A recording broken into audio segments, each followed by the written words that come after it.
Bonjour à tous, la tendance est en léger recul ce matin. Les investisseurs ont peu de nouvelles auxquelles se rattacher et continuent de digérer les nouvelles de la veille. L'indice parisien se stabilise en dessous des 5700 points dans l'attente de son prochain catalyseur. On notera tout de même un recul du dollar par rapport aux autres valeurs. L'euro-dollar est par exemple au-dessus des 1,21 $ pour 1 euro ce matin. La devise souffrait des inscriptions au chômage plus élevées qu'attendu publiées hier. Les investisseurs qui ne peuvent pas trouver de soutien pour le moment du côté de Wall Street qui a clôturé hier proche de ses niveaux de la veille, marquant une pause après les nouveaux sommets atteints.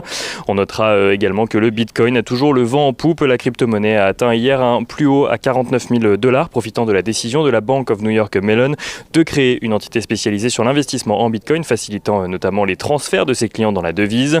Du côté des valeurs à suivre à présent à la Bourse de Paris, la Française des Jeux affiche un résultat net de 214 millions d'euros, soit meilleur en 2020 qu'en 2019, où la société de jeux de hasard affichait un bénéfice de 202 millions d'euros.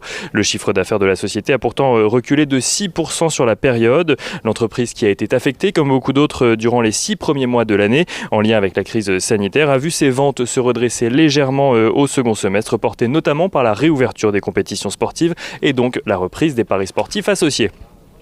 L'Oréal, qui publiait ses résultats hier soir après la clôture, a réussi à traverser la crise sanitaire de son côté grâce à la progression de 62% de ses ventes en ligne, qui a permis de contrebalancer la fermeture de ses magasins physiques. Le groupe affiche un recul de chiffre d'affaires de 4% pour un montant de 28 milliards d'euros. L'Oréal qui réussit tout de même à conserver une marge d'exploitation similaire à l'année dernière, à 18,6%. La marque se félicite d'ailleurs d'avoir conservé ses lancements de produits et de ne pas avoir eu recours au chômage partiel.